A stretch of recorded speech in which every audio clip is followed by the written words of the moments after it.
That was the record before us, and here we are, pre-recorded, because we did this a few weeks ago, because we're not here at the moment, aren't we? We're away in that. I'm Ricky Gervais, with me Stephen Merchant. Hello there. And Karl Pilkington.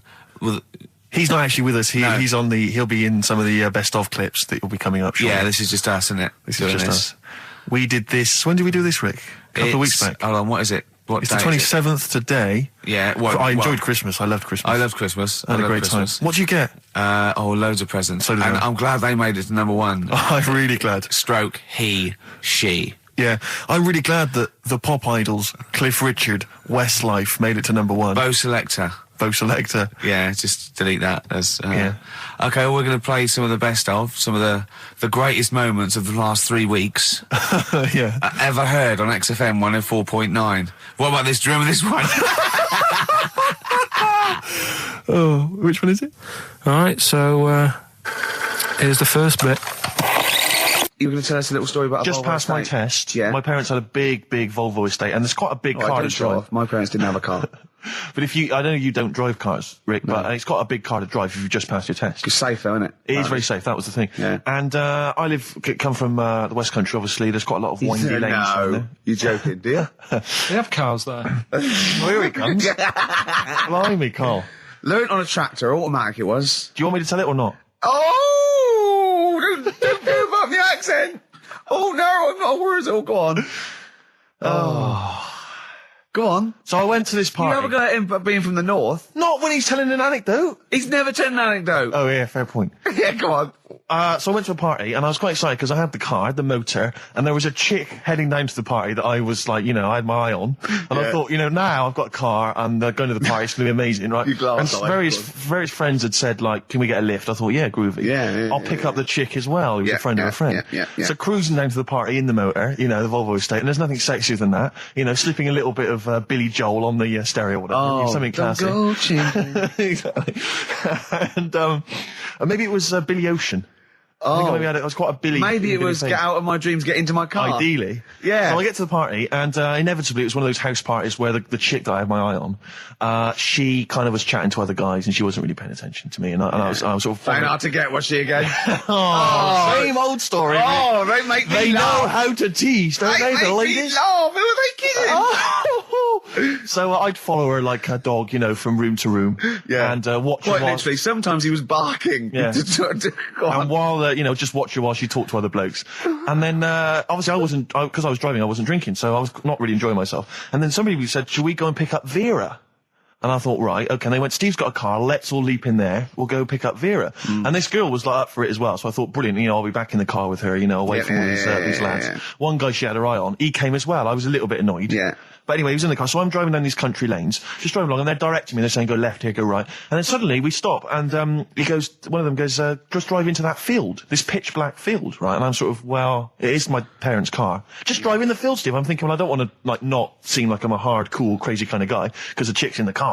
So drove the car into the field, they all leapt out, started running off into the darkness, shouting, Vera, Vera, Vera, where are you? So I'm just sort of sat there in the car, waiting. Wasn't Vera Lynn, was it? Because she likes to hide in fields. Bizarrely, it wasn't. Right. It was just, I was just left in the car on my own with Billy Ocean, and suddenly, at the darkness, they come back holding a Vietnamese pot-bellied pig that they had stole from a nearby farm, and they knew that the pig was called Vera because someone knew the farmer or something. Anyway, so they got this pig, so now they're going, I'll put the pig in the back of the car, we'll take it back to the party, it'll be hilarious. I'm thinking, well, I'm not sure I want a pig and all its, piggy crap in the car, right, crammed in there. But they say, yeah, so obviously I'm thinking again, I don't want to look like I'm, a nerd. I'm terrified of that, Rick, ever happened. Yeah. So, yeah. So you go, hey, bring the pig into the car. Exactly. I'm no nerd. Exactly. Yeah, go on. So now we drive off again. I got this pig kind of squeaking in the back of the car. And, they say, stop again. Let's do some cow tipping. And they do that old thing, about the fact because cows sleep standing up, don't they? So you can push a cow over and stuff. Yeah. So they're having a wild time, hilarious. So this time, now we get to a sort of dead end in the road. And, they say, well, turn around, let's go back to the party. And I'm thinking, fine. Try and do a 3-point turn in this very narrow country lane, right? Get the Volvo estate wedged horizontally across the road. Can't get it out, just can't seem to sort it out. I don't know what, I'm panicking because there's a pig in the car, right? And, local disgruntled farmers, right? people drunk, partying, probably off their head on some kind of weed. Rick. Was it loads of blokes with like pitchforks and flaming torches Exactly. going, burn him? He's playing with our pig. Exactly that. And so that, do you know, I was so terrified that all I could think was they're going to have to send a helicopter to lower a magnet onto the top of the car to lift the car up and put it the right way round. You used to read a lot of comics, didn't you? Yeah. So, do you know what I started doing? What? Crying. Did you really? Yeah. Why? So started crying, just very slightly, started getting upset. And the other guy that the girl fancied, he had to get into the driving seat and sort it out for me by slowly edging forward So and that's backwards. the worst bit of the whole story. Yeah, edging slowly back and forwards. He just sorted it out, just slowly worked the car back round, and then we were off. You were just gently weeping. Just gently where weeping in the back. The bloke had just taken the bird that you saw from a distance. Exactly. That was basically your wife in your head by then. Oh, yes. Was it? I can't We were believe it. happily married with a pig for a child. Don't joke, that could happen. I know. The pigs come, if you like. Sorry? What did you say? What did you say? What did you say? When you do what, Carl? What? What did you say? No, what did you say? Because I don't want to have to go to the radio authority again. What did you say then? Just remember. We are going out live, Carl. Yeah, remember Tom Binns, right? What did you say? What I'm saying is, why were they shouting Vera? Because pigs don't come to the name, do they? Hey? I don't know the ins and outs of pig, you know, how to lure a pig into your trap. Can I just tell you some very, very interesting things about pigs? Please do. Right. One, everyone knows they have a corkscrew-shaped penis, right? A corkscrew-shaped penis. That's the tail, isn't it? Two, they can't look up. They can't put their head back and look up, right? Three, they can have a 30-minute orgasm. Rick, is it only pigs that have got a corkscrew-shaped penis? No, and landlords. Okay. Very handy. Right. Here's one for you. Go on. Like insect facts and stuff. Go on. If a man was a flea... You could jump over St Paul's Cathedral. No. What? Wrong. It's gone up now. It's... the big wheel. The big wheel. It's the Millennium Wheel. Now. It's gone up now. Play a record. You're the best. Carl, let me ask you now. Carl, you will be a little bit unnerved about this. Have you seen the film Jurassic Park? Yeah. You know what happened there? Well, according to the Sun here, it says scientists are planning to clone mammoths for a theme park. Look at his face. Look at that. He looks like a dog caught in the headlights of a car. He's terrified. I love Carl. He sprung to attention Carl. there. Is that the best news you could have? Man-Moths.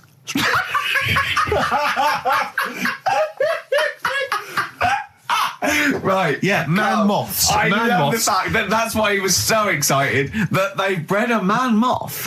What is this? Yeah, it's a human being that hides in your wardrobe and eats an entire jacket in a day. Yeah. What do you mean man-moths? Mammoths. Mammoth, the big hairy Have you heard cow of a from the mammoth? Ice Age. I mean, elephant. You're not so excited about that, then? You can take or leave bringing back mammoths to life, but a man-moth... A man-moth is a different matter. Oh, if we'd have never brought that up, he'd have gone and told someone now. Yeah. You know, they've bred an half man, half moth. This and is that's what we that's how mean. things start. This is what we mean when you hear these ghost Are you stories. slightly deaf? Is that it? When you hear these stories, is it? Carl, is English your first language? Are you actually foreign? Is that the thing? yeah. Should we When speak we say slower? foreign, we mean not of this planet. Yeah. Should we speak slower? Would that be a help to you? No, go on. Next What do you one. make of Do that? you think that's Seriously, good? Would you the think idea that's of good to bring back mammoths? prehistoric animals. These giant elephants. They're slow, aren't they? It's not as if they're going to like get out and run fast and they can't capture them. They'd probably be a Like fence, to be elephants, honest, aren't Carl. They'd probably be a fence. they? No, but you're asking it as if like, oh, it could all go wrong, but it couldn't, could it? Well, Really? but the point was about Jurassic Park is they thought it wouldn't go wrong. They thought they had it all under Yeah, but control. that was And they- Have you learned Dinosaurs. nothing from Jurassic Park, Carl? Dinosaurs would say, "Oh, think about it before you do it." But with a hairy elephant, it's not going to. Not a concern for you. Would you go along to see him? Would you be interested in that? If it was in the area, He's great, isn't he? I'd love a queue, Nothing right? impresses No, him. but what I'd like to do is Carl sitting like Yoda in a little cave, and I'd just like to see people like Tony Blair and Stephen Hawkins in a queue, and they go and say, "Carl, got a bit of a problem." And thinking of cloning a man and a moth. Problem? Not an issue. No, if I'm in the area, I might cruise around and have a look at it. Otherwise, just don't send it near my clothes. Oh, that's fantastic. So it's just for a second. As the words man-moth came into your head, how excited were you? I mean, were you both terrified and excited? For the moment when you thought that they'd cloned a man and a moth? I pictured What kind of face did he have? Did he have the moth's head, or was it a man's head? just a little man head. Right. What was his face? What did it look like? He just was like a bit shocked, perplexed. Yeah. Yeah. It was like he'd been grafted onto the body of a moth without his consent. And when he was asleep, he'd woken up. he just went in to have a goiter removed, and they said, "We've He replaced woke your up with goiter with the body of a giant moth." Yeah. Is that all right, Mr. Jenkins? So he had the head of a little. Was it a little boy or a man? Little man, Right. Okay. and he's just bumping into a lamp. He's just running into a leg. if you went into hospital and they'd done something, what's the worst thing they could do, right? What would you rather have done, right? You wake up and you've got lobster claws for hands. Right. You wake up and you've got duck's feet. Or you wake up and you've got one horn coming out of your head. The worst thing, Yeah. probably the horn coming out of my head. Why? Get in the way. That'd be useful, wouldn't it, in fights and stuff? And for like parties, people would play Well, I suppose quoits. the lobster claws would also be quite handy there.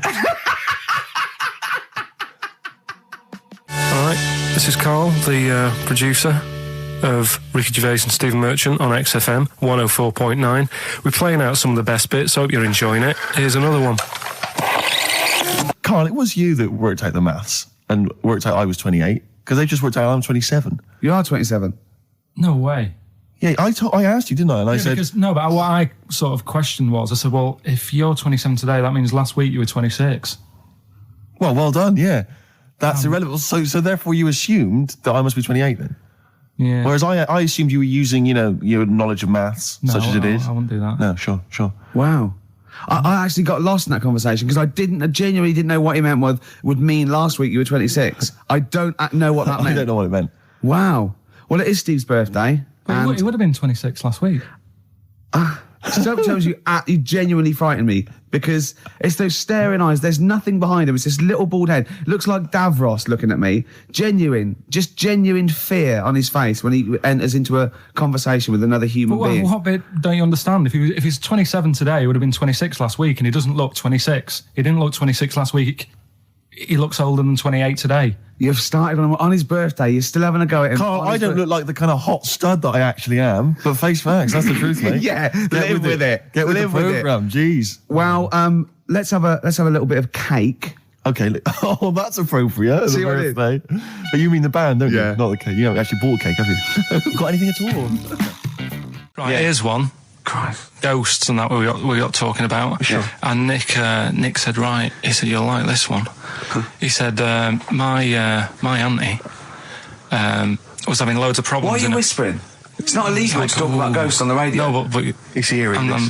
so the auntie's in the house and furniture's moving about all the time. Oh, God. And they were like, no, this is... Steve, he told me this one. This is such rubbish, mate. No, come on, let's listen. I'm going to leave it to you. I'm going to sit back and enjoy it. I'm just going to watch your face, Steve. Right. Sorry, so I they missed said, the beginning there, Karl. There's an auntie in the house. basically, Nick's auntie, Right.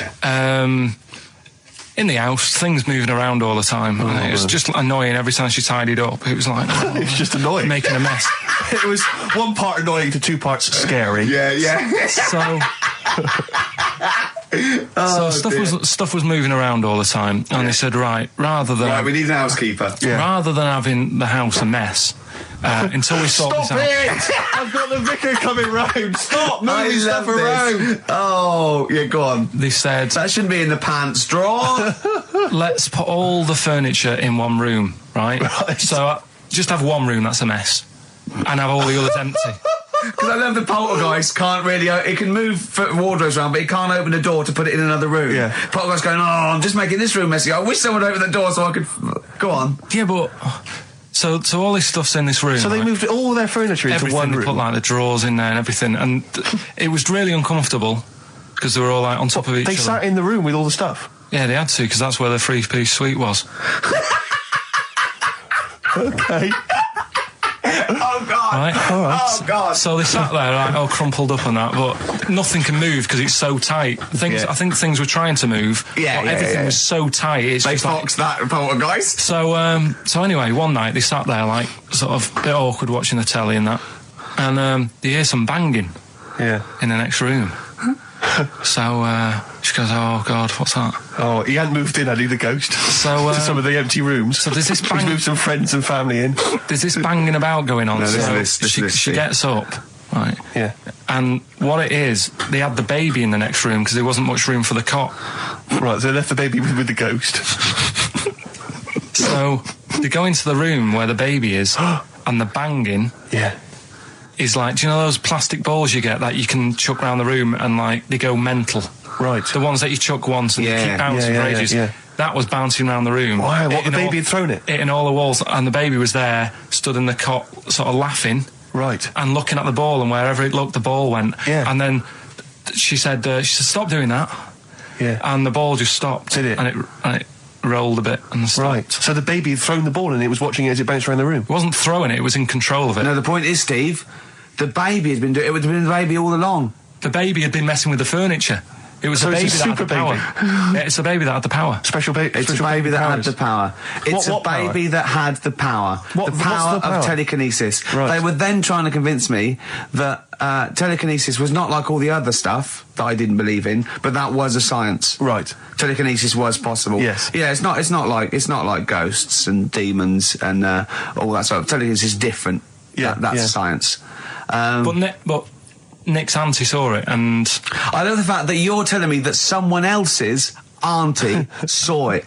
So I should be satisfied with that. Yeah. I should be satisfied with that. I mean, no, So does she still live in one room with all her possessions?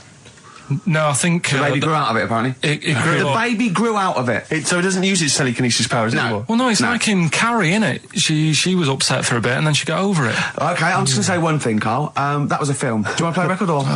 Here's a problem that someone's emailed in. We're taking emails today. If you've got a problem, a concern, or, just a general query that you think Karl could answer for you. It could be about anything. It could be about some of the big kind of philosophical questions. Yeah. It could be something to do with war or famine, anything like that. Or it could just be a personal dilemma, something that's happening locally.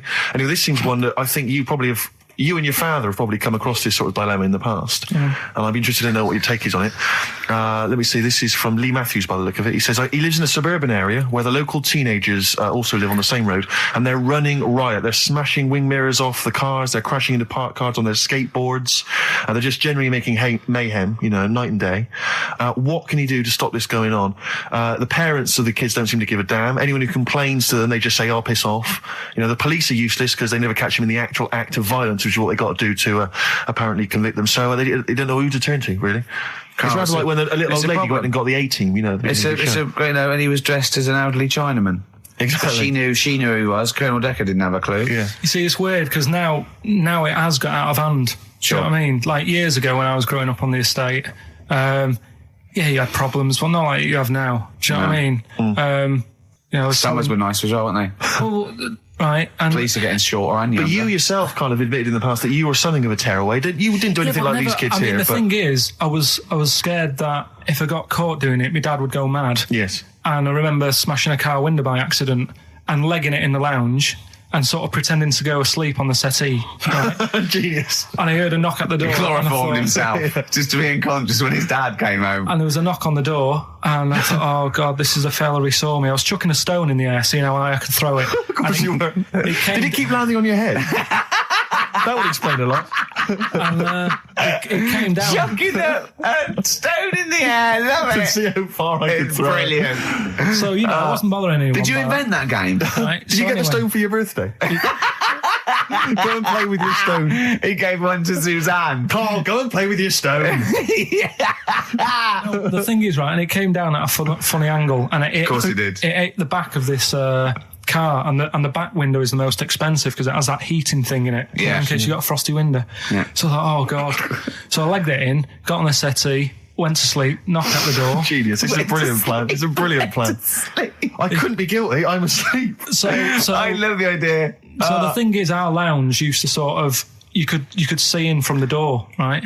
So this family who saw me do it saw me asleep on the settee, and my mum said, "Go and get the door," and I sort of went, "Oh," as if I'd been asleep. Yeah. I went to the door, like rubbing my eyes, and the fella said, "What did you run off for? I saw you." I was like, "Oh no," and I didn't see my dad. I went out. It was when he was working sort of evenings, so I went out so I didn't have to see my dad. And then the next day I came home from school, and my dad said, 45 quid. Oof. That's all he said. That's all he he said. looked at me. And then you fell asleep when he went, wake up. You know what I said? No, 45 quid. Now, the thing Carl. is, he didn't have to do anything. £45, Carl. Now, I know you were saving up for a brick, but you can't have it. Yeah. Just So, equally, if you're doing a bigger crime, a Yeah. bank job or a murder. Remember to take the stocking off your head, because if they wake you up and go, why have you got a stocking on your head? Just go, I had a weird dream. Right. Some people emailed in the songs with stories in it. One of them was Babushka, and he went, what's that? And I went, that's Katie Bush. I went, what is it? I said, it's about a woman who dresses up as another woman and seduces her husband. He went, they wouldn't work. Just dismissed it like that. Why do you think it would work? Because you'd know. I mean, say like, right, Suzanne, right, who I go out with, right? She can see me from, say, if I'm coming down the high street. Yeah. She knows it's me by the way I walk. Right. So just the fact that this woman went and put a wig on, there is no... You haven't even heard the song! I know, but you're saying that she put a disguise on and he's like, oh, I fancy her, and he takes her out, and he doesn't know it's his missus. You're not buying it. I mean, I'm controlling this. Whereas the flea with your brain going to Glasgow, perfect sense. Yeah, Babushka, rubbish. Carl, can we have the tomato story after the next tune? Yeah. Bit of Coldplay. Yeah, love it. Yeah. You're listening to the best of, basically, Karl Pilkington. There's only one bird that has a penis. It's Which not bird is a it? joke. It's not a joke. This is a genuine trivia question. I'd say... I think I've seen one on this. Is it an ostrich? Right, you're going for ostrich, Carl? I'll go for ostrich as well. Right. Did you come up with that yourself, or...? Yeah, I was going to say that before you said it. Well, guys, you went for ostrich. Chicken? You're both wrong. It's actually the swan. The large chicken. Yeah. What? That's a bit worrying then, because I thought I saw an ostrich penis. So what was I looking at? I don't know. Were you just examining it closely at the zoo? What were you... I was just. It was probably a strap-on. It was probably two lesser ostriches giving each other one. Exactly. And that's how that can influence people. Things like that. Dirty, filthy lesser ostriches can confuse a child if he's at the zoo and he doesn't know. A swan's got... That's really annoying. I'd never give a swan a knob. So it's the little puffiest of all birds, isn't it? Yeah. Oh, I'm protected by the queen. But I need a knob. If I had to give a knob to any bird, Good question. No, I wish I'd posed that myself. If you could give a knob to any bird, what would it be? Phone in. Vulture. Of course, a vulture. They need a big bang stick. Yeah. What about yourself, Carl? If you could give a knob to any bird? And don't make it rude, or if I could give a knob to any bird, what I'd make bird it do you suit up? It's got to be a bird of prey or something like that, isn't it? Cool. Just a robin, really. That would be amazing. That would be Christmas cards would be like... yeah, but it's a normal human-sized knob exactly. on a robin. That'd be great, wouldn't it? And the other thing annoying about this is ironic, right?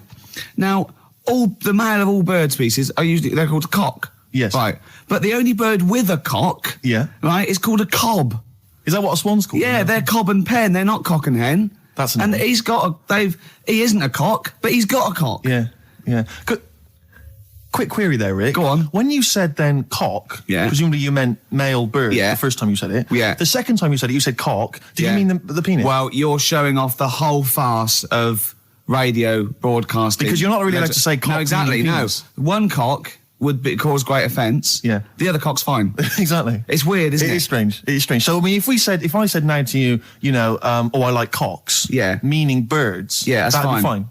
Yeah. But if I meant penises, it would be a problem. If you like cocks, it was penis. Yeah, that would be... Carl, do you like cocks? Do you like cocks? No. Right, okay, that's fine.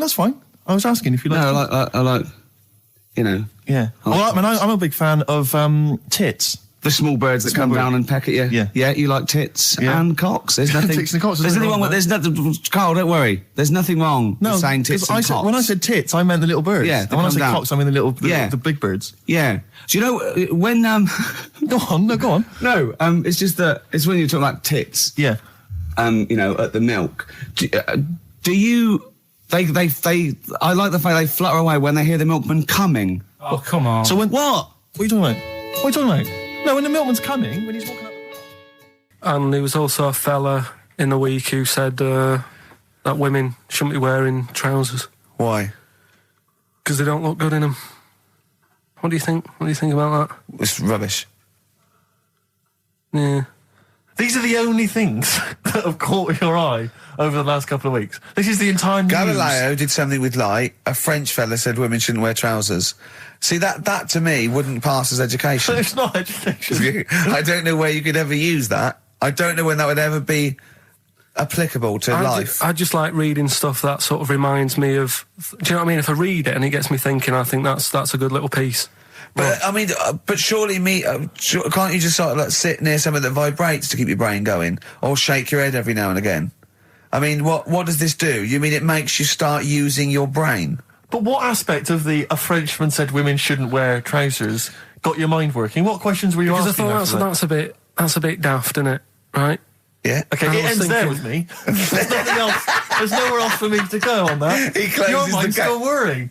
Yeah, go on. What do you think? Let's go through this. Oh, I wish we could download his thoughts. I know. Just watch it. Yeah. Wouldn't it be great, like a DVD? Like a cartoon. Imagine that extra footage on the Office DVD. Yeah, Carl's brain. That would be with amazing. Oh, with a commentary. Go on.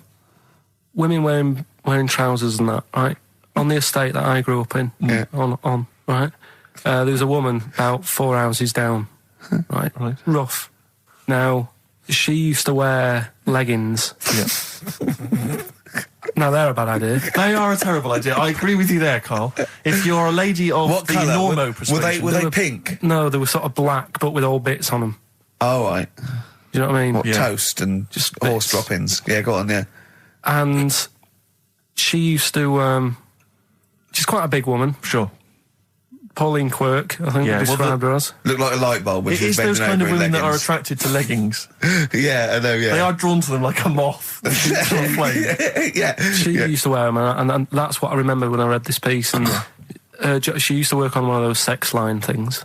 Right. She used to do that. But what was she, an engineer? The weird thing with her was she had big eyelids. Right. Go on. That were too big, and this is what I was thinking. What do you mean she had big eyelids? How big do eyelids have to be for you to go, they're big eyelids? What was she shoplifting with them? Would she come out of Dixon's with, like, radio stored in them? What do you mean she had big eyelids? It was another one of them popular things around our way. Do you know? Like, what do you mean popular things? They go, oh, I'll tell you what, they're all the rage. Can I get some big eyelids, please? No. It was just like one of them things that people suffered with. Just big eyelids. They could hardly open their eyes. What do you mean? What do you mean?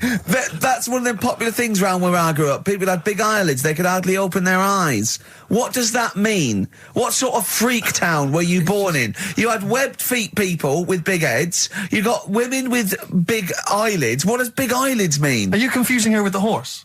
Yeah. Did she have hooves? Look, what? Anyway, so there's this big eyelidded woman with the leggings. And that's what I'm saying to you, though. That's... When I read that story with people with trousers, I went from that to a woman who used to have big eyelids. I still on the point. But then, and also the other bloke who had the eyelid problem was a mate of mine. Right. His dad had it, and same problem, massive eyelids. I don't know what that means. I don't know what that means. I used to say to my mum, I'm going round to Dave's house, and or Drew say, Pete, as you call him. That's all right, but make sure his dad doesn't take you out in the car, because he could hardly see. He had to have his head. He had to tilt his head back to keep his eyes open. Sure. Did he have a couple of matches with him at all times? What a load of gobbledygook. This began as educating Ricky. I know, it's like he was people with eyelids. But it's like you're supposed to make that leap as well. Yeah. If I mention the trousers, Ricky will probably be thinking about people with big eyelids and women wearing leggings. Play a record, Carl. Right, anyway, Rockbusters. Yeah, go on. I give a cryptic clue. Yeah. And a letter, and it makes up a band. He never said the word cryptic a few months ago. I love it. Do you know what I mean? I feel it's like our own little Eliza Doolittle. Yes. Right, even Richard will like this one. Mm-hmm. Here we go then. First one. There's 3 of them. Go on. And you email in. If this doesn't turn Dickie round, nothing will. This is an email-only competition. Email only. Right, here's the first one. Initial is B, so it's a band starting with B. Okay. And the cryptic clue is, I don't like them birds. They shouldn't be allowed in this area. I don't like them birds. They shouldn't be allowed in this area. Next one. Right, the next one. He doesn't like women, yet he's got a couple of kids. That's a bit weird. Is that a cryptic clue, or is that just a general point? Is that That's the cryptic clue. Okay. And the initials there are PD. Okay. And the last one. Got that one. That's terrible.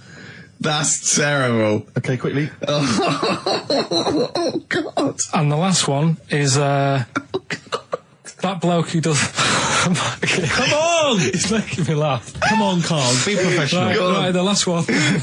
Right.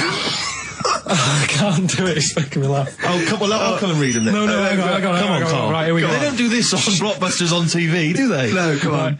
That bloke who does sport on telly. He's got a little kid, right? Initials DC. What? Is that I'm the completely clue? confused by that. Was that the clue? Yeah, that bloke who does sport on telly. Yeah. He's got a little kid. Initials DC. Okay, is that a band? Or an artist? It's I'm not gonna cheese. Tell you. This is a well-known sandwich. What is it? Is it a band or an Right, artist? so just quickly recap. Okay. It's a Come on, Carl. Right, Come on. Quick recap. The first one is B. I don't think them birds should be around in this area. Right, that's B. Right. Second one, he doesn't like women, yet he's got a few kids. It's a bit weird. That's PD. And the final one, that bloke who does sport on the telly, he's got a little kid. Right. DC. All right, and it's ricky.gervais@xfm.co.uk if you want to enter for Hellraiser. Oh, I'll tell you what, continue to do a little theme of like some old stuff people haven't heard of. If you're under 30, you probably never heard of this band. It's also a new thing I want to introduce. It's Show Up Camfield. Camfield talks the talk, he doesn't walk the walk, he doesn't play some rock classics on his show because he's scared. I'm going to play the tracks that Camfield's too scared to play. This is Kansas and Carry On Your Wayward Son, alright? Alright, this is Karl, the producer of Ricky Gervais and Stephen Merchant on XFM 104.9. We're playing out some of the best bits, hope you're enjoying it. Here's another one. Coldplay, One I Love, that's for Nick, Neil, Olivia in Tower Bridge. Absolutely, and also Nikki from Bromley who emailed in, she's enjoying the show and she wanted a bit of Coldplay. That's the B-side of the current single. This is a great show, isn't it? We've got great music, we've got laughs, tears, we've got requests, we've got Simon Mayo games. It's just like Radio 1 for less people. Exactly. Radio 1 for less people.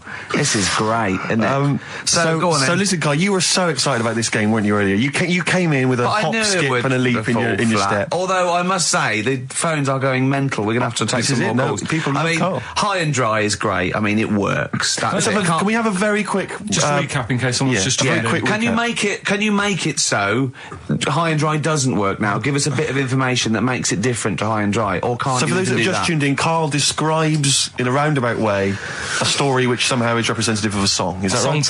A song title. Yeah. Okay. So this woman, she's all right. You know, she has a normal life. Pretty much. Kind of. Yeah. There's probably a few things actually that she can't do thinking about it. But the main problem would be having a wash or having a bath or having a shower. Yeah. Maybe going for a swim thinking about it. Right. I think water is the clue, isn't it? That's the clue. Who's that on the line? Hi there, it's Mark. Hello, Mark. Hi, Mark. Right, What do you think? It smells like Teen Spirit, Nirvana. No, it's not. That's a great guess. Smells like Teen Spirit again. It's also brilliant. Thank you, Mark. Well done. No, it's not that. All right. Hello, XFM. Oh, that's a dodgy mobile. Oh, that's a bit of a clue. A dodgy Hello, mobile. XFM. Oh, they've just given up. They've all been going for Smells Like Teen Spirit. They just hung up. Hello, XFM. Hi, is it She's Electric? Excellent. She's electric. It makes sense. That's fantastic. Oasis, Carl. She's Electric. Why does she smell? Because she doesn't have a bath and that. Because she can't have a bath or a shower. What's your name? Neil. Neil got it. Neil got it. So, did you get it straight away? No, only during the song. A process of elimination from all the other wrong answers. Yeah, basically. So, She's Electric. Rick, I have to say, you're holding your head in your hands, and it looks like you want to shoot off. But I have to say, I thought that was quite good. I genuinely thought that was quite good. But it's not a cryptic clue, is it? Because it's not. She smells. There's a few things you can't do. She's electric. yeah, but do you understand what I'm getting at? She's electric. I always understand what you're getting at, Carl. That's never been a problem in the years I've known you. Neil got it. Yeah. I have to say, Rick, I think you're down on this idea. I could definitely see that. ITV1 replacing I'm a Celebrity, Get Me Out of Here. Karl Pilkington hosting. Simon Mayo on the phone Exactly. to the lawyers. Well, Neil, there's no prizes or anything, but well done. Well done, that was well worth it. Right. Well, you go away with the award in the knowledge that you've beaten Karl. Yeah. You can secure the knowledge that you thought how Karl does. Absolutely. Well done, Neil. He said oh God, it's like a child or a cat when it's confused. He went, Steve reckons in ancient Greece, right, it was better to shag a bloke than a woman. And I went, well, yeah. I mean, that's about the male being sort of a first-class citizen. Yeah. Much better, wasn't it? An aspiration to sleep with a beautiful man than a beautiful woman. Women were lower-class citizens, so therefore men were seen as higher class. So to have sexual relations with a man, there was no shame in that. No. In fact, it was looked upon. And I said, well, ancient Rome. I said, Nero, he'd sit in his big jacuzzi and he used to get, pretty boy men to just go into the water and just nibble at his testicles while he was having a wash. He didn't do that. He did. Yeah. And he's not a gay fella. No. Well, no. I mean, I don't know about Nero, but I mean, it wasn't a case of a big delineation between what was heterosexual and what was gay. It was just, whatever you. So what did this fella do then? This one who's having his. Well, he was pretty much top boy, Nero, for a while. He was in charge. And and you did what you're told. If Caesar or. But why were people going round there? Why didn't they go? Oh. No, they weren't dropping in. It wasn't like the door was opening. I was going to see what Nero's doing. You'd have probably been like a delivery boy or a stable boy or something, and you'd have popped round there and you'd have gone, there, right, Nero, there's the tablets of stone you wanted. And you go, Pilkington, why are you here? Pop under. I don't know why he's French. What is that? I don't know why he's French. Just pop under the water and nibble at my testicles, and you'd have done it. Because he was Nero. I wouldn't. You would have. There's no way I would have done. Well, you would have. What have I done? I've dropped a pizza off. You put round to Nero's place with the pizza. Right, I'd say I've done my job. Right? Yeah. That's not the sort of tip I wanted. No, he'd have said, get the little baldy chap to nibble at my testicles, and you'd have been under the water. I wouldn't have done it. No, well, you wouldn't have put me head on the water. I wouldn't have done it. Can I just say this, Steve? Not only would you be nibbling at his testicles, you'd have been going mad. You'd have been noshing him just for extra. You'd have been doing everything he wanted. You'd have been going, he'd have gone, I didn't ask you to do that. You'd have been going mental. They'd have been chewing, slurping, smacking, poking. You'd have chopped, you'd have gnawed his packet off. You think you're eating Walker's crisps. There'd be bubbles, there'd be flood. Oh, it would be horrible. I just wish we could maybe tape the bits we're not on air, just because that's when Karl comes into his own. Yeah. He just said to me, I don't know what I was doing, I was sort of like pottering around, dancing around, doing something annoying probably, and he just looked at me, I don't know, and he was looking at me, and I looked back, and he went, have you ever used a Y-front properly? Genius. It's a great question, because the answer is definitely no. Definitely no. Does anyone use their Y-front properly? And by that, I mean, get your winky out of the little sort of slot provided, as opposed to like put it to one side or pull them down or whatever. Has anyone used a Y-front properly? I don't think I've ever done it. I don't think I've ever done it. I've never seen anyone in a toilet doing it, Rick. You should be looking. I wish I hadn't said that. I caught you. Really? Yeah. That's actually how you prove people are gay. Yeah. Get them into this conversation. Yeah. Yeah, it's a trap. Yeah, it's a trap. It was the trap. Yeah. I'm not gay, by the way. Yeah. You didn't prove I was gay. I double bluffed you. Yeah. Because I knew the old gay trick. I thought it was the old gay lord say no thing. That is another method. Yeah, there's innumerable methods of doing it. That's how Oscar Wilde was caught. Yeah. Yeah. What happened there? Well, the judge went to him, did you see that film last night? Gay Lord Say No, and he went, no, and they went, take him away. Yeah, take him down to the cells. Yeah, take him to Reading. It is true. It originated in America. Yeah. So many of these things do. It's a brilliant point, Karl. I'd like to hear from anyone listening who's, and I mean, they'll just lie, wouldn't they, I suppose? Yeah.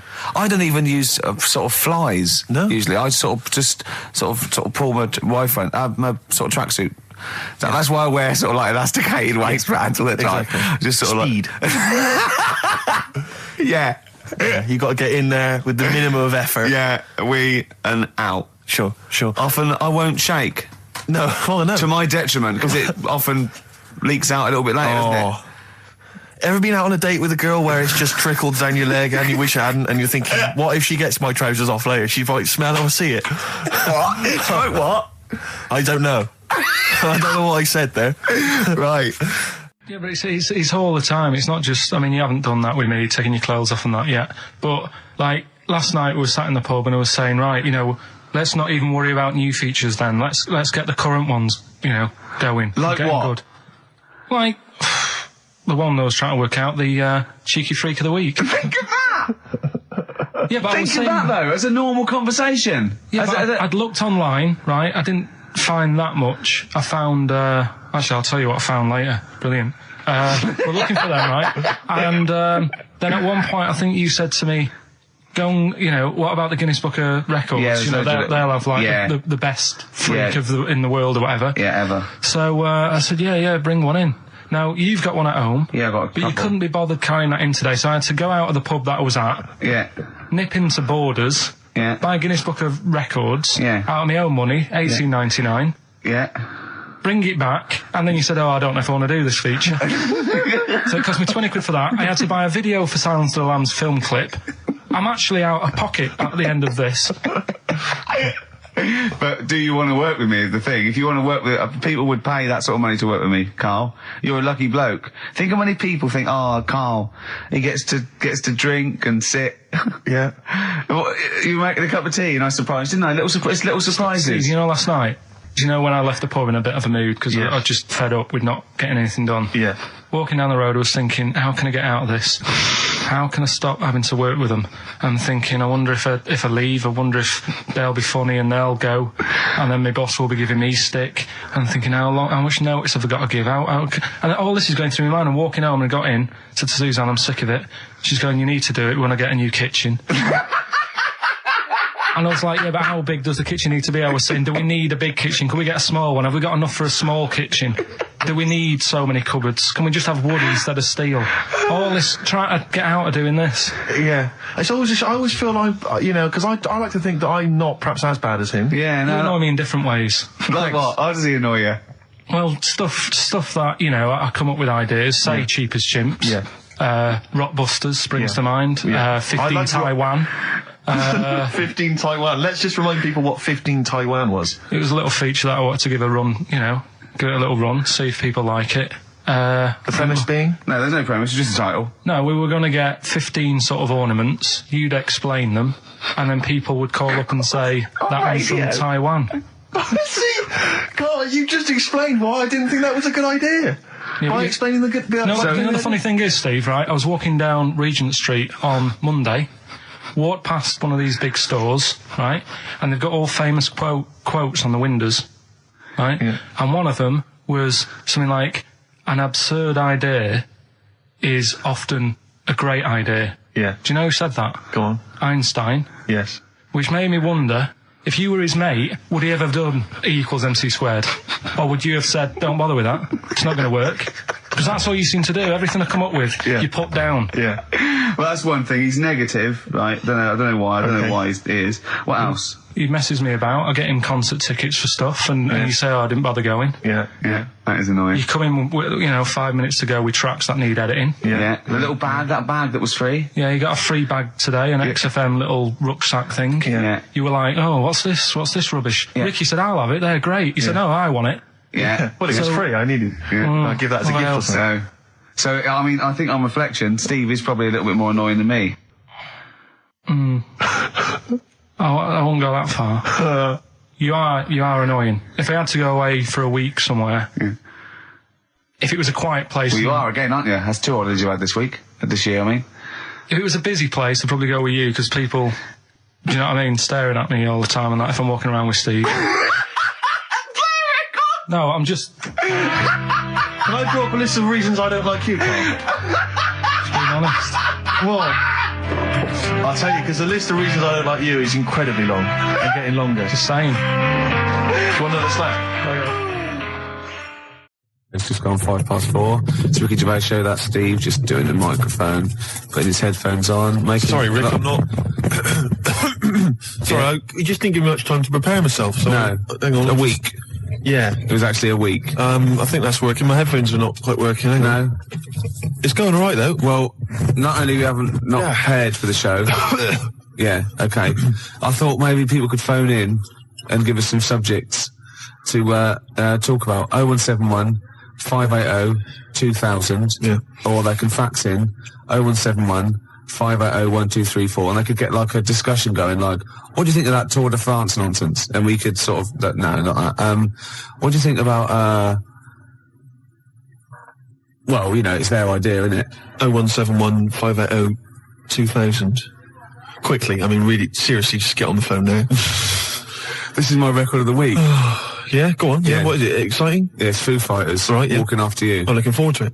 It's quite interesting. I think it's quite interesting, Rick, because, you know, it's a very sensitive song, very beautiful song, and I think it betrays something about you, about the inner Ricky. Yeah. Which I don't think we've ever sort of really tapped into before. No, but I mean, I've got something exciting for you as well. Really? Because maybe you know, you can find love too. Because Petru sent in a piece of paper here from, see there, from Mix Mag. Yeah. But it's the personal ads. Oh no, it's not. It's an ad. It's Select. That's an advert. Whatever, Rick. It doesn't really matter, does it? Realism. It makes all the difference. No, move so on. I don't think I'm just making it up. Come on. Right. Lonely, depressed bi girl needs someone of any age to understand. Right? Any age. Right, yeah. Well, that fits, you know, your any age. Certainly. Yeah. Ugly freaks preferred. Yeah. Right? Anyone accepted. Well, I'm in there. Well, No, don't count your chickens. Don't count your chickens. Confidentiality and honesty assured. Yeah, that's fine. Reply guaranteed. Give it to me now. Now, I know what you're thinking. No, Because she said... give it to me now. I know what she said. I know why you're thinking. She's any age, which you fall into nicely. Yep. Ugly freaks preferred, so you're at the top of the list, and anyone accepted. See, but I don't think she realises quite what you look like, because you're not in her framework. Do you know what I mean? So I still think you might be disappointed.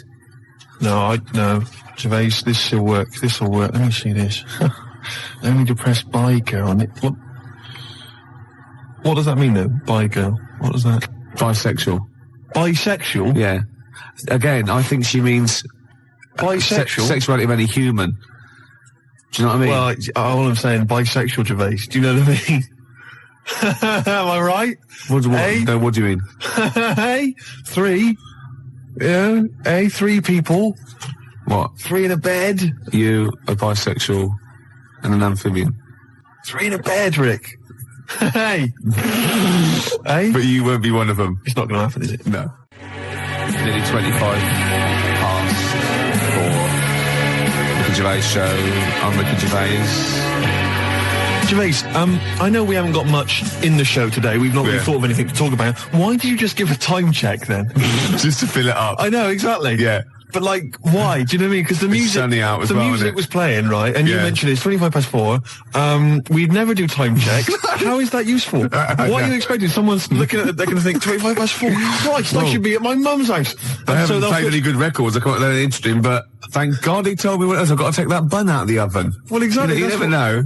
But you don't want to tell. Or they probably just realised something good starting on telly. Well, exactly what I was going to say. Don't say it's 25 past 4 because who knows? I don't know. Maybe the Antiques Roadshow. No, BBC always start things at 25 past, don't they? Yeah. And 5 to. Well, you're a fool. That's what I'm saying. There's no reason for Why time do they do checks. that? Why do they do that and not on the hour like ITV? You know where you are with ITV. BBC 10 past, quarter past.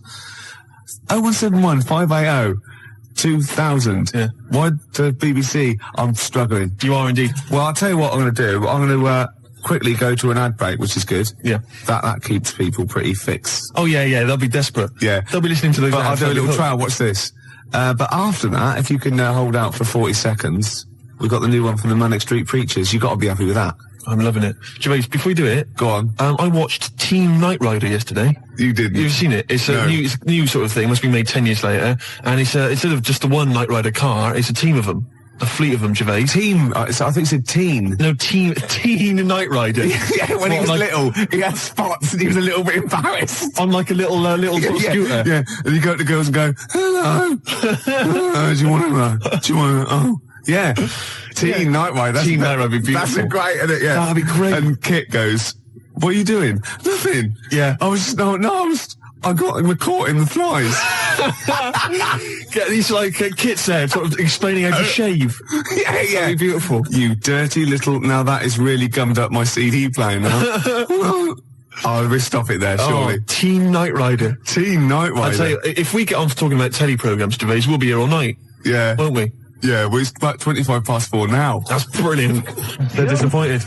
But listen, Gervais, I've always said that, when a party's going bad, when you end up in the kitchen, talking about old kids' TV shows. And singing the theme tunes. Exactly. And you remember Swizzlers. Oh, yeah. And flying saucers, yes, we remember flying saucers. And Batwing jumpers. And everyone starts laughing. Batwing jumpers. Do you not remember Batwing jumpers? She's retired now. Thanks. Grot bags. Grot bags? What was that? That was the Emu. Pink windmill. Oh, yeah. Talk about gay subtext. Pink windmill. So I take it with the fact that we're talking about it, we are in the kitchen at a bad party. We're in the kitchen at a bad party. We've got nothing, have we? We've got nothing to talk about. Usually we say, we've got nothing, we've got a couple of things and we get up. We've really got nothing, Absolutely have we? nothing. What about that Teen Knight Rider? We were going somewhere. There must be something. Yeah. Hilarious. Imagine it. What was it? Michael, it's time for school. Oh, come on, I've got bellyache. Well, you're well enough to do that. I have to do that. I have to get rid of my poison. But Teen... I wasn't talking about Teen Knight Rider. No, sorry, Teen Knight Rider. You were actually going to tell an anecdote there. Well, no, not really. All I was going to say was that it was great yesterday because there was Teen Knight Rider, which is the sort of 10 years later, there's a team of people with super electronic cars driving around solving crimes. Yeah. And then it flipped over and there was Butt Rogers in the 25th century, featuring Gil Gerard. Do you remember him? Good-looking fella. Yeah. And Twinkie, all the rest of it, bitty, bitty, bitty. And... Sorry, are you on crack? No. No, sorry, have you taken sort of like some real sort of heavy mixture of cocaine and listened to it? What's that? And obviously a good looking fella, biddy biddy, and No, that's Twinkie. And then I turned, why are you That's an impression of Twinkie, the little robot. The robot? The little... Oh, the little robot! Oh, wait, the little silver robot that went biddy biddy biddy. It's as simple as that. I'm not trying to corrupt you. I'm not trying to get, confuse you. Oh, go on, yeah, okay, it's fair enough. I'll take all I'm saying is, great TV shows there that we forget, We're in the kitchen, Gervais, aren't we? We're in the kitchen. But everyone else has left. It's just us two. It's just you we and could I. go home. We could go home, but we're still enjoying it. Yeah. In the kitchen there. Yeah. But what I was going to talk about is, there's a lot of TV shows. There's a lot of TV shows, Gervais, that we know and love and we remember. Yeah. But a lot of films, right, that became TV shows, MASH, obviously the big success. Did you know, Gervais, I read about this yesterday, fantastic. Do you know that they made a TV show, right, in 1982 of Casablanca, right, featuring David Soul. As what, Rick? As Rick. What a fantastic TV show. That is fantastic. It'd be Casablanca and you'd have a picture of him, wouldn't you? And every week they'd find a different reason for him to say, play it again, Sam. And lovely Patty Coombs as his Liza, whatever. Oh, that was fantastic. Mr. Rick, I'm not playing backgammon for money. Play it again, Sam. It'd be great. Every week, whatever it would be. I don't know what they're different contrivances. It's like a catchphrase. Oh, that'd be fantastic. Great, wouldn't it? Bobby Crush as the bloke on the piano. You must remember this. Oh, fantastic. Every week he gets an excuse to play it. That is Well, once, right, I was looking through, right, and there was that TV show called You Must Be the Husband, right? Yeah, it was called You Must Be the Husband. And I'd never seen it before, and me and Jan watching it, was just flicked over, we saw the last, that we were going to watch something else, and it just ended with the waiter coming up to one of them and going, you must be the husband. And we thought, do they have to remember that every single week? Deary me, that's like a hard work. I tell you. Yeah. Putting catchphrases in TV shows, hard work. David Soul. Oh, that is fantastic. Dave Hutch. Who played Victor Laszlo? I don't know anything else about it. If anyone's ever seen it, please give me a call. What a fantastic show that would be. Oh, I know who played Victor Laszlo. What's his name? Rodney.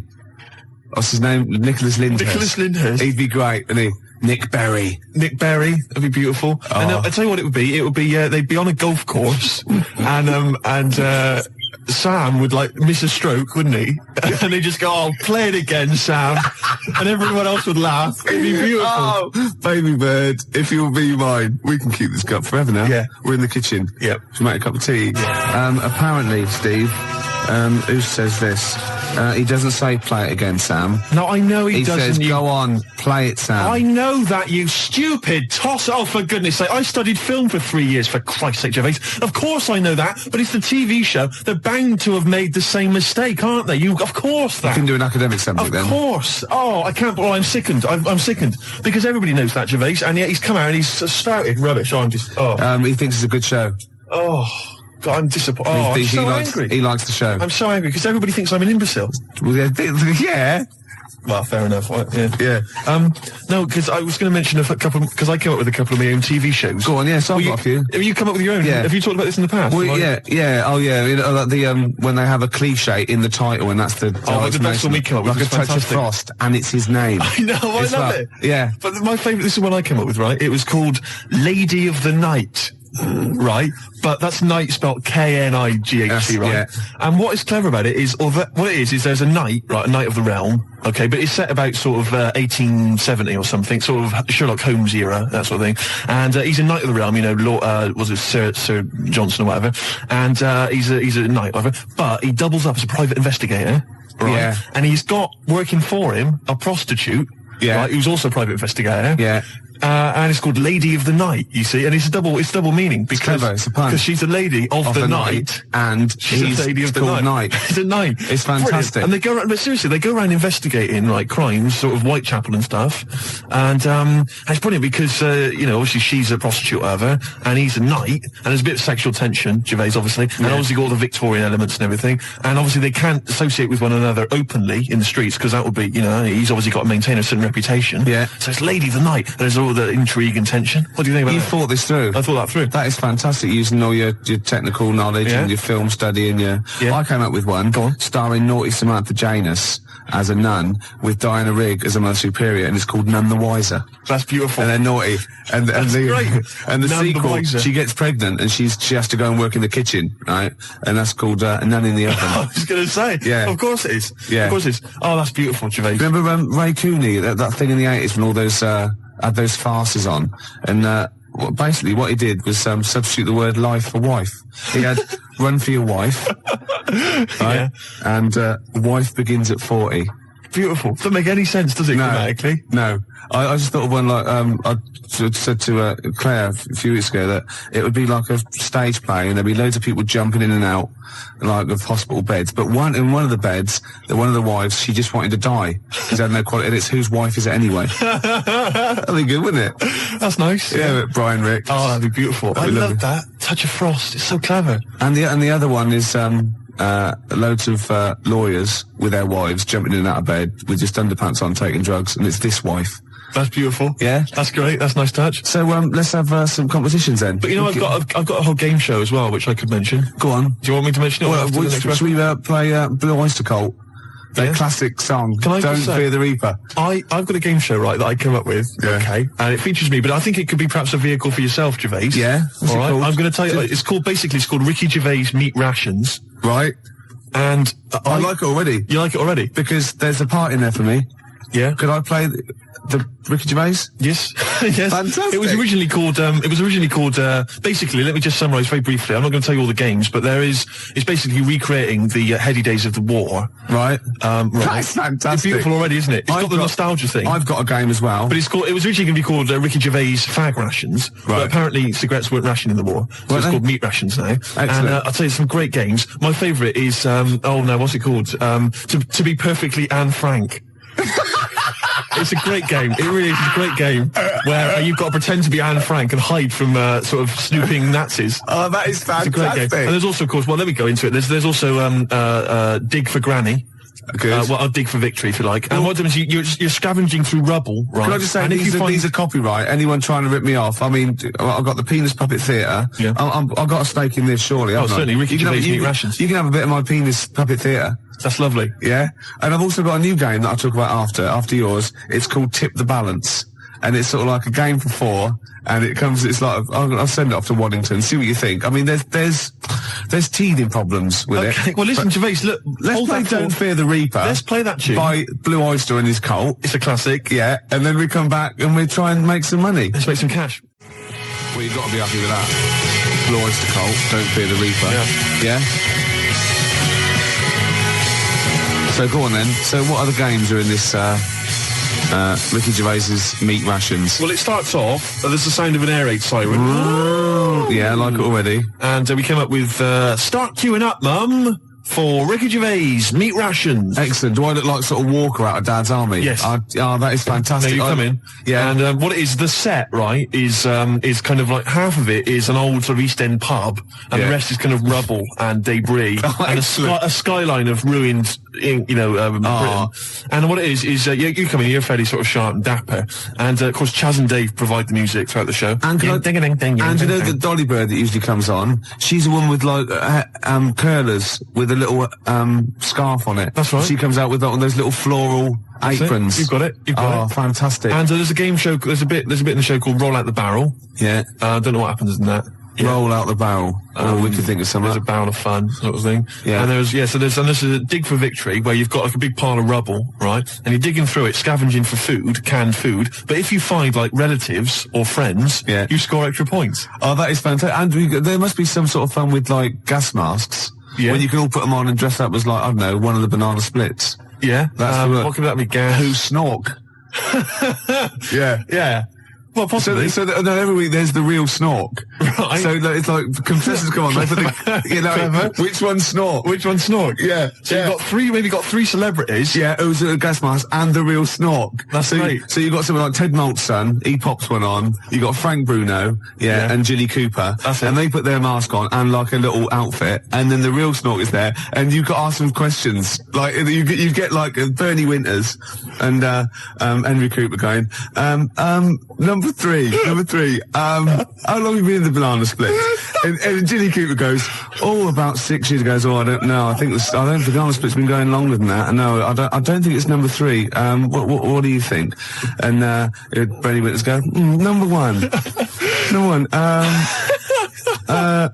How did you get the job being in banana splits? And it's probably Ted Malt's son going, I answered an advert in the paper. That's not right. They were born. You know what I mean?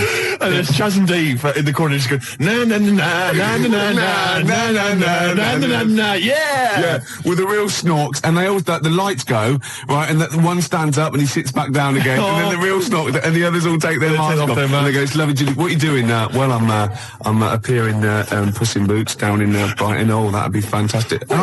What? Jilly Cooper? I don't know. What does she do? Oh, she's a novelist. Oh, yeah. Now appearing in Panto. I'm not letting you book the guest. Oh, God. But wait a minute. What? I mean, I love your idea. Yeah. Who snork. Yeah. It's a bit odd, isn't it? How we started off with a kind of wartime nostalgia show, but now we've sort of featured sort of quite bad 70s animal things. Nothing wrong with the banana splits. But I like that. That's a good game. Yeah, okay. That can be like a special feature. So I'm just going to make a note of it because we've got Dig for Victory, to be perfectly Anne Frank. Yeah, and Who's Snork? Who's Snork? Yeah.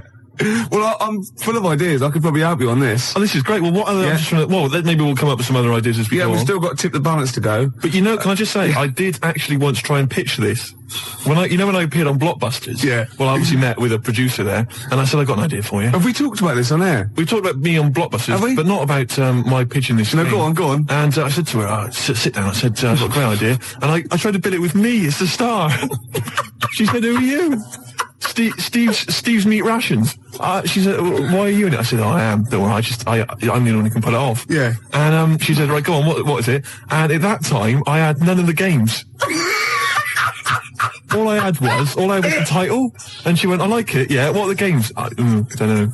She said, if you'd have just said, well, stop me there, love, and just popped a gas mask on and said, who am I?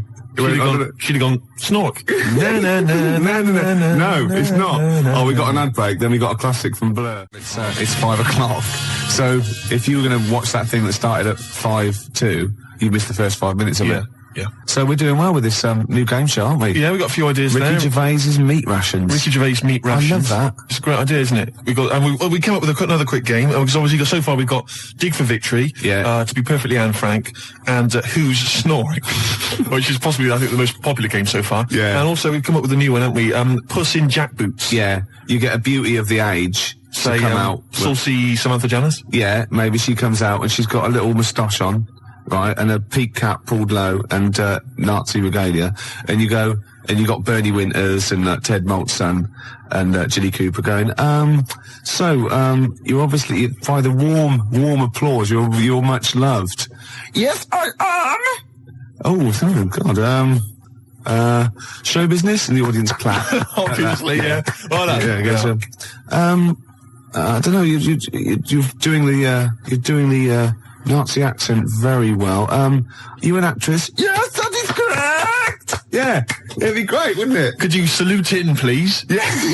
Very nice. Just I'll do a little Nazi salute. Yeah, little click, that'd be lovely. I thought of a little quick And what's game. that one? That's called Puss in Jackboots. Puss in Jackboots. Yeah, lovely. I thought of a quick one. It's called Get the Hell Out of Hiroshima. Right, it's against the clock. Anyway, there's that's there as well. And we got any other ideas, Gervais? The Cure, love song. Gervais, it's time for the game show everyone's talking about. Make Gervais laugh. Yeah. We've had an entry here this week, all right, and what it is, let me explain the rules. Somebody sent in a picture, Gervais, right, I'm going to show it to you now, and if you laugh, then hopefully this young fellow wins a prize. It's from Neil in, let me see, Highgate. Oh no, I'm laughing already though. Are you? Yeah, because well, straighten yourself out. Alright, okay. Straighten yourself out. Now, you've not seen this picture. Oh, it's been so disappointing if it's not funny. There's nothing worse than that, you know what I mean? I know. Okay. Well, I think you'll laugh. You run the risk. Well, that's the nature of the game show. Okay. Alright? And what's in it for everyone else who can't see the picture or cares? Nothing. Right, nothing. yeah, that's good. But then, you know what? We're not here for their amusement, are we? All right, you know, we're busy men. We got things to do. We got to entertain ourselves. Yeah. But what I would say is, what is there in this show anyway for anybody else?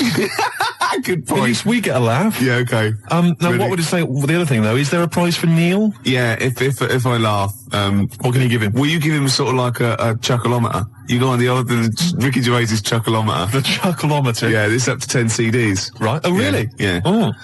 Okay. All right then. Well, okay. Because that first one we did ages ago, that was up number 10, wasn't it? Yeah, 8, 9, 10. Yeah. Right. Here comes the picture. I think it looks to me like it's an internet picture. I'll be honest with you. You ready? Yeah. Okay. Here comes the picture now, Gervais.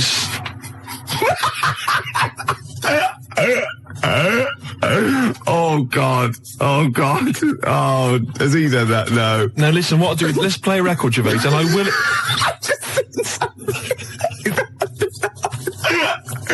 Don't explain it. We can explain it. We can explain it. No, don't, please. Right, no.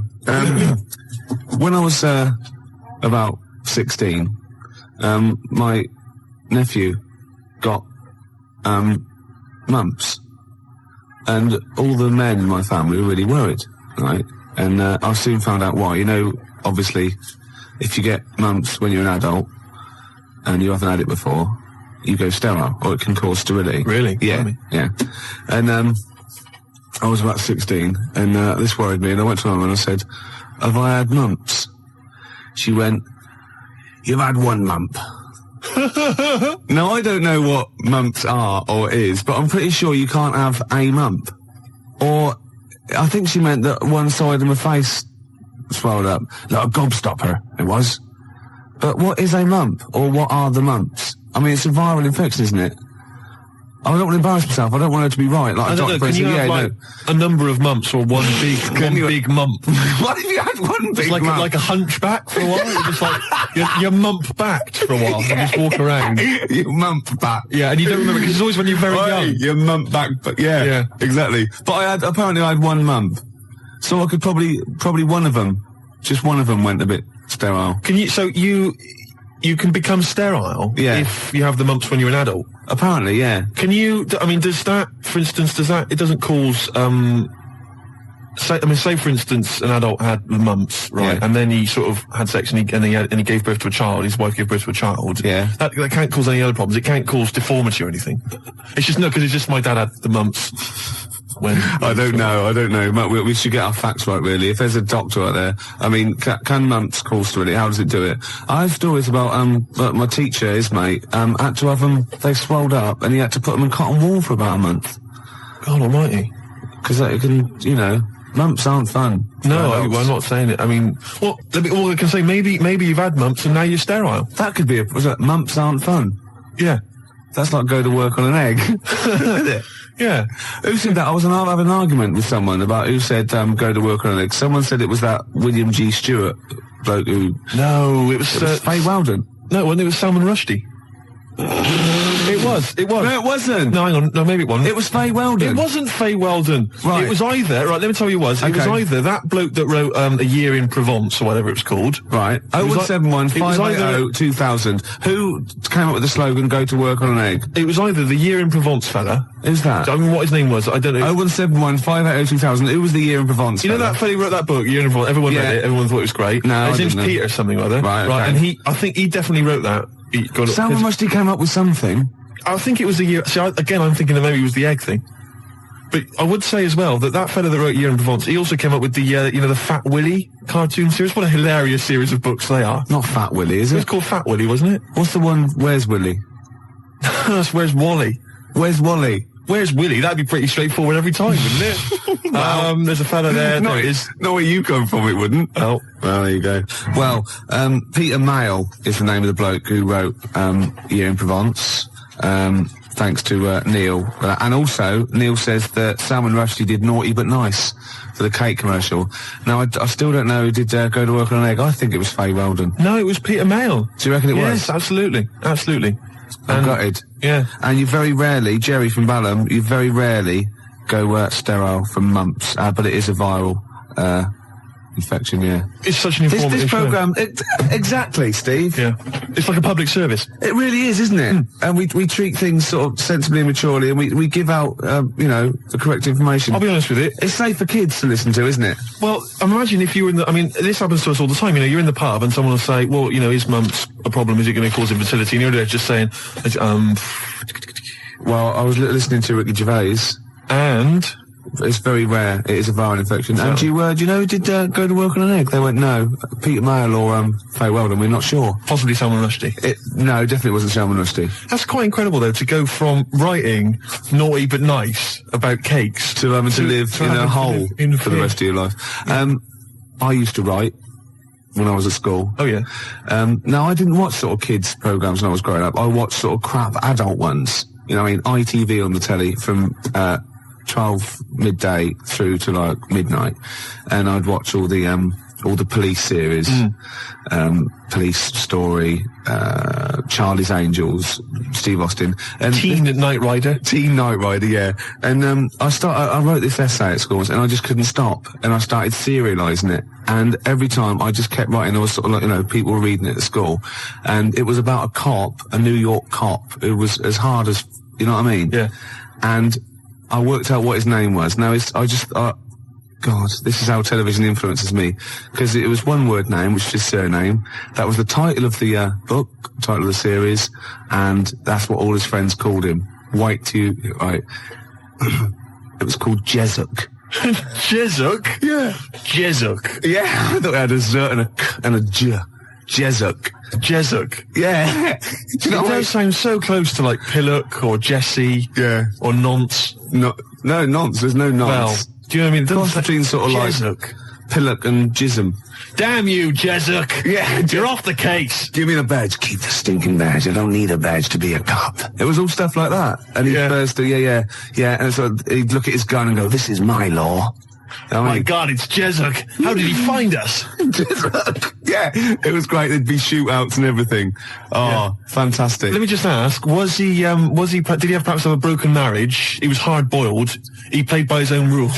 Yeah. I imagine. Simultaneous with this. He was a bit of a drunkard as well. Had a bit of drink. No, he didn't drink. Oh, no, he was a good-looking fella. But he was letting himself go. He was a bit hard bitten. Yeah. And the other thing I was sort of simultaneous, which was more of a novel. I wasn't serious. I was actually writing a novel, and I got like 3 exercise books, right?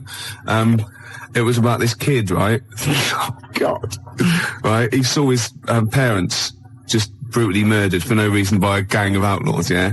And he buried his father, and he knelt down on the grave, and he said, looked up, and he goes, as God is my witness, I will avenge thee.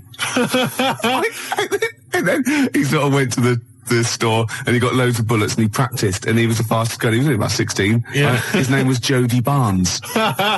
Jody Barnes is all right, yeah. Yeah. Imagine, that's nice. Yeah.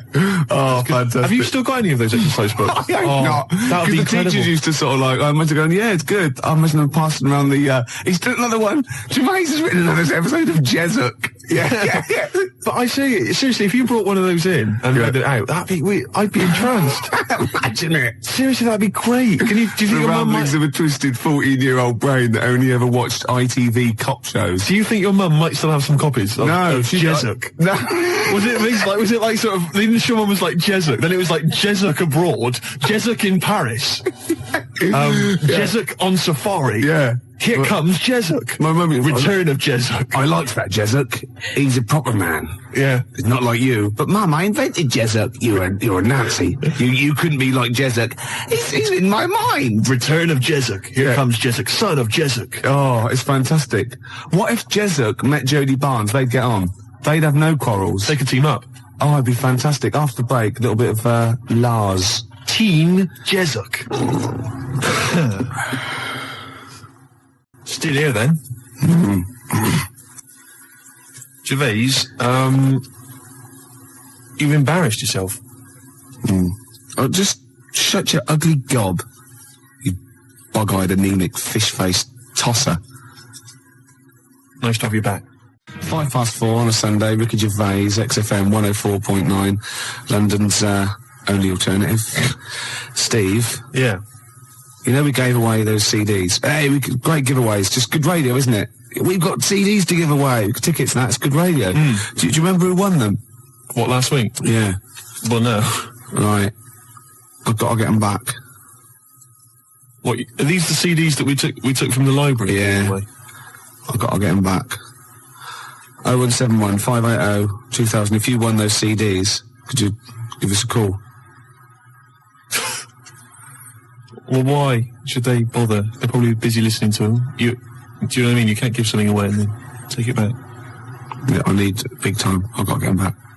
We've had a bill for the computer as well. That's mine. No, it's not yours. It is mine. It's not yours. I procured that. That is mine now. No, that technically counts as ownership. Listen, Gervais, it's not yours, all right? I've told you this before. I've explained this to you 100 times. What? All right? If you urinate on something, yeah, it is not yours. It does in the cat world. That's what cats do. That is what cats do. They go around their territory. That's theirs. They urinate on it. That computer's mine. If a cat urinates on something, right? Yeah, in its cat philosophy, it owns that. I agree. That's a sort of what's it called? A sort of territory thing. What's the difference? You're not a cat. No, I know. You're not a cat. That's discrimination. No, you're not a cat. You can't live life by cat rules. Well, I've got loads of stuff like that. My flat's full of stuff that I've got like that. What? Yeah, I've got 2 telephone boxes. Right. I've got a cash point machine. Yeah. Glyn was furious. He was getting out money. Right. Side of a church. That's yours. Yeah. 2 BMWs. Well, I had 2. I've got 1 now. What happened? The second one, the owner caught me and he started doing the same. And because I started first, I finished first, so he finished last, so it was technically his again. Is that how it works? Yeah. If I piss on something, then that's mine. Yeah. But if someone else pisses on it, then that's theirs. Yeah. Is that how it works? Could you say urinate? This is XFM 104.9. They are mine now. They're not yours. They are. They're not. They're my shoes. Yeah, and they're mine now. No, they're not. I can't believe. This is why I don't want to do this anymore. Why? I can't believe you. They're my shoes now. That is ownership. That counts. In the cat world. They're my shoes now, and some of the carpet is mine as well. In the cat world. Yeah. Wow. You cannot live your life by the rules of the cat world. I can. What does your girlfriend? What's this? Oh. Not many people can do that. XFM 4.9 £4:15. How do these sort of little theories of yours develop? What? They come in my head. Then they're all right. Then I like them and they happen. Right. Then they're mine. Yeah, it's fine. It's fine. Okay. Yeah. What do other people make of the fact? They go along with it. What, your girlfriend? Yeah. And all my special friends and the friends that I make. Does she mind that your flat looks like an East End lockup and stinks of urine? No. She don't have a problem with that? No. The sinuses are gone now. Completely gone. The sinuses are gone? Yeah. The Charlie? Yeah. Oh, I thought as much. Well, I know what you rock and rollers get up to, Gervais, in your spare time. Oh dear. It's beautiful to see you again, though, because we thought you would. I'm looking good. We thought you'd be gone forever. Why? But you're back. Yeah.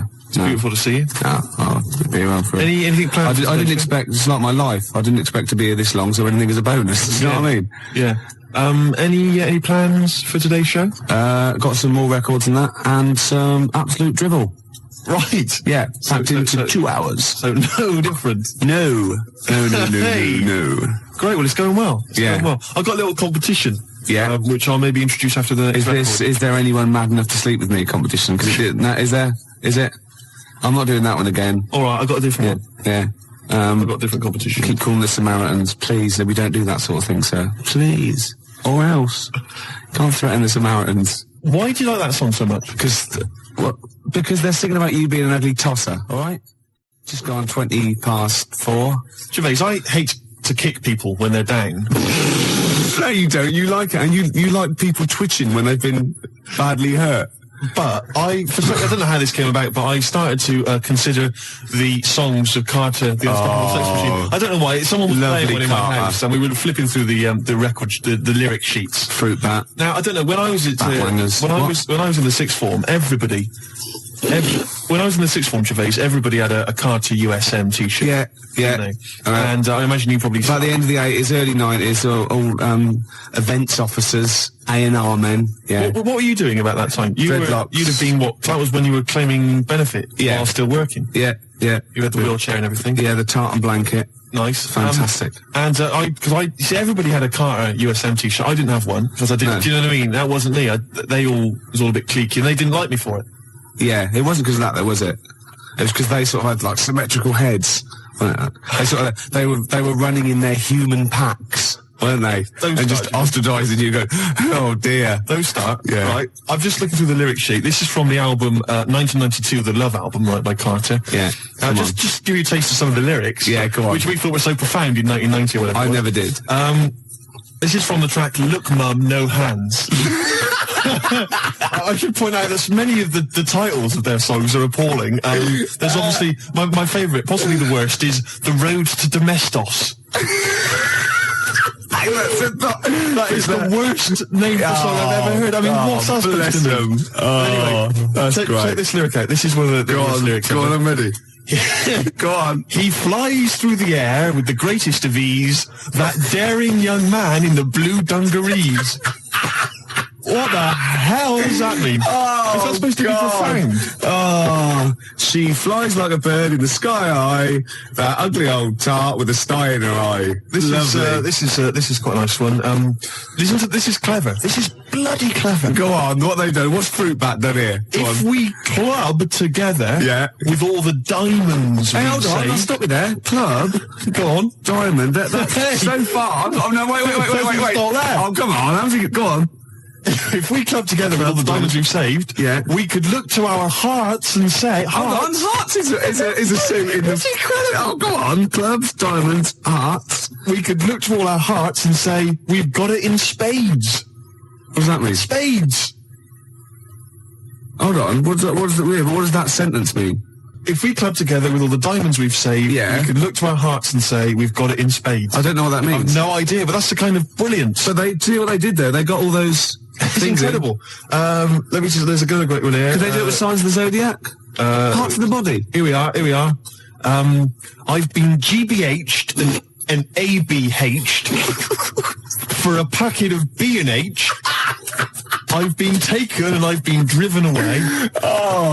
My telephone is always ringing and my number is XXX directory. Call 0898 333 talk dirty to me. That is some of the worst lyrics, Gervais, surely, that you've ever heard. Unless you know different. 0171 580 2000. I've been thinking some of my own as well. The worst lyrics you've ever come across. Oh, there's going to be arguments. 0171 580 2000. Or you can fax us 0171 580 1234.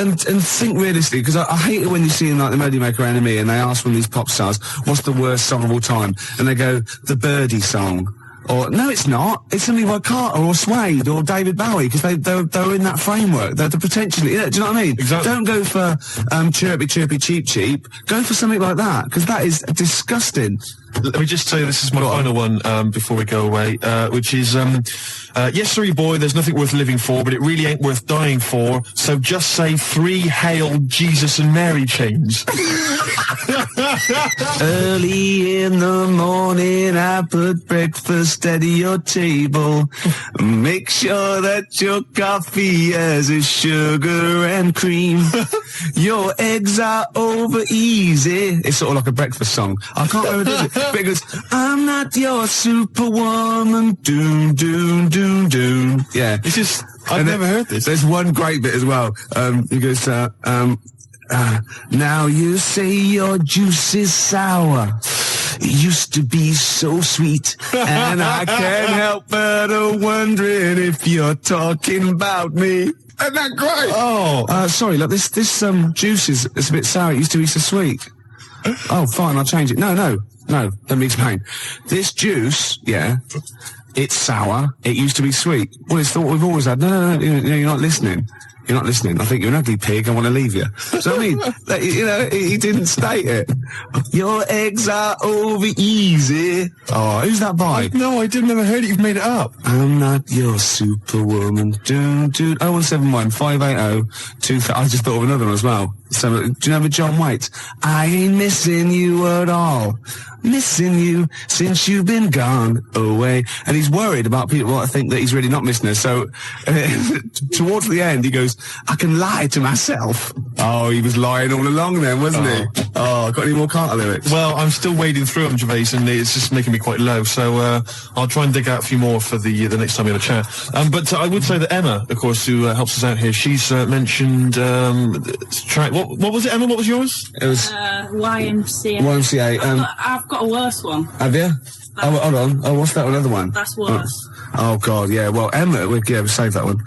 Emma's was you can get yourself clean, you can have a good meal.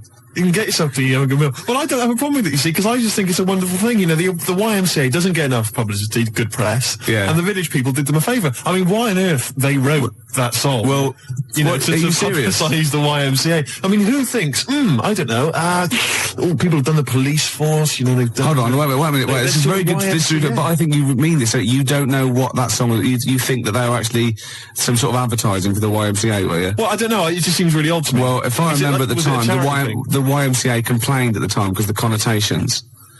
It was just a PR thing for the YMCA, I imagine. It's like the one that in the Navy. Yeah. Do you know what I mean? The sort of PR thing for the Navy. It's just bizarre. When they were dressed up as sailors and stuff. Yeah, well, whatever. Whereas usually they sort of like construction worker with a nice moustache, aren't they? Yeah. Traffic cop. Yeah. Jumpers. And, what? I don't... I'm worried about the Red Indian chief. Am I supposed to be... Am I supposed to be reading between the lines or something?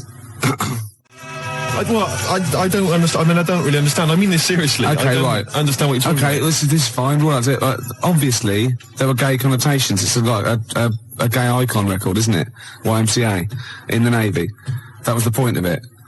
What did you need? One of them dressed as Judy Garland. What? I don't understand. What was your problem with that? What? But there's another... I don't understand why that suggests that people are gay. It doesn't necessarily. It's like, it's high camp, isn't it? It's been adopted since as well. But the four of them, there's a guy dressed as a motorcycle cop. There's no reason why he should be gay. There's no reason why anyone should be gay. There's a builder. Yeah. Right. So no builders are gay ever. There's another one. I can't know what the other one is. Right. And then there's a Red Indian. Why on earth the Red Indian is supposed to be an icon? I don't know about that. I have no idea. I'm flummoxed on that one, I'll be honest. But what I'm saying to you, Gervais, is if you're going to if you can talk about gay people, then why don't they use the cliches? Why isn't there a hairdresser? Right. Because it's probably the sort of cliches that even scene gays want to get away from. Also, you're confusing camp. ITV gays with real homosexual people who live normal lives. If I'm going to write a song about gay people, I'm going to have a hairdresser. Yeah, you are. In order to appeal to a gay community, I'd have a hairdresser, John Inman, Larry Grayson, obviously, and I don't know. You wouldn't have Jason Donovan then, obviously. Because he's not. So you wouldn't have him, would you? No, I wouldn't have Jason Donovan. No. Well, I wouldn't have Philip Schofield. I wouldn't have Andy Peters. Right. I wouldn't have Andy Peters. Okay, I'm getting scared. Shut up! I would not have Andy Peters. I'm getting scared. I would not have Andy Peters. few more Carter lyrics for you. Go on. Do enjoy this one. It's just one big knees up, a night on the town, a storm in a teacup, more like a teacup in a storm. Yeah, Oh, man. yeah. You know what I mean, man? Yeah. It's more like a teacup in a storm. Yeah, they've twisted it, haven't All they? right. Yeah. Ian Canfield, you know, he's 12 now. He Right. does the rock show. Oh. He called, and that I'm not your superwoman. It was Cameron White. And he also says a worse lyric in YMCA is, young man, there's no need to feel down. Fair enough. Another Carter lyric for you. The tequila sun is rising. And listen to me. The tequila sun is rising and the Harvey's Bristol moon is shining. Because they've got Harvey's, shine on Harvey's moon. Yeah. And somehow Harvey's Bristol moon is shining. I have no idea. It's got to be something about pulling your trousers down in a coach. It's just Isn't it? rubbish. And also, you know, worse this one, lyrics. you know, Quick Space, I played that and you said, oh, why is that your favourite? And I got annoyed because you've got no taste and shouldn't even question me. And I said it was about you being an ugly tosser. Well, Nina, from the band, who's round at Jan's, said, no, it's not about him being ugly. And the worst lyric is from the Beatles, you should see her in drag in a polythene bag. What's that from, then? I don't know, Polythene Pam or whatever it's called. Could be. Yeah. Could well be. All right, then the worst Beatles lyrics, we'll have those as well. There's a lot of them to choose from. There are a lot. They're good. No, I'm not dissing the Beatles. No. I'm just saying they wrote, they can't keep up that level, can they? Gervais, I've heard the songs you've written. Do you understand me? Yeah. You're not in a position to disrespect anybody. No, I don't. I'm talking about people on the tube, all right, that can barely speak, all right, that just go with like a kazoo. There's a guy near my tube, he just got a kazoo, right, and he just taps his foot, and then tries to sell lighters to you by playing a kazoo. Right? You can't even disrespect him for his musical ability. Of course, you're laughing about him now. If that was female, it'd be a whole different story, wouldn't it? Well, you've got to take it where you can get it. You'd have a lot of lighters every day, wouldn't you? You'd be struggling down that road with loads of little, clippers. I'd say, I think there's a sad lack of kazoos on the wireless, and I'd have her in here for a quick session. Well, we better do a competition now. Okay, yeah, well, we've got these two pairs of pulp tickets? So you've no idea, have you? I've no idea. You just want to, we've got oh, can I do this bit? You don't know what you're doing, do you? It's never stopped me, no. Well, exactly. I wasn't going to mention it. No. All right, you do it. Go on then. I'll sit over here. I'm out the way. Okay, how many tickets we got, Emma? One pair. One pair. That's 2 to you, Steve. To give away. See who? Pulp. When? Next Saturday. Where? Finsbury Park. At what time? About 9. And what have people got to do to win tickets? Yeah, now you're stumped. What? You suggesting I should plan this show? Yes. Is that what you're suggesting? Yes. Why? All right, now listen, I think we should just give people an added reason to phone in with their worst lyrics ever. They can win this pair of pulp tickets. Yeah. And then if we get bored with that in, say, about 10 minutes' time, we'll come up with another reason. If it'd take 10 minutes for us to get bored. I'll be surprised if we actually bother. Yeah. Yeah? Yeah. Got an ad break, and then I've got a pulp song lined up. Before you do that... Oh, we should tell them what the competition is, shouldn't we? I just did. What was it? I wasn't listening. I wasn't listening. I really do turn off when you talk. Emma, what was the competition? I'm not sure if I want listening. 01715 Any ideas what the competition was? What was the competition?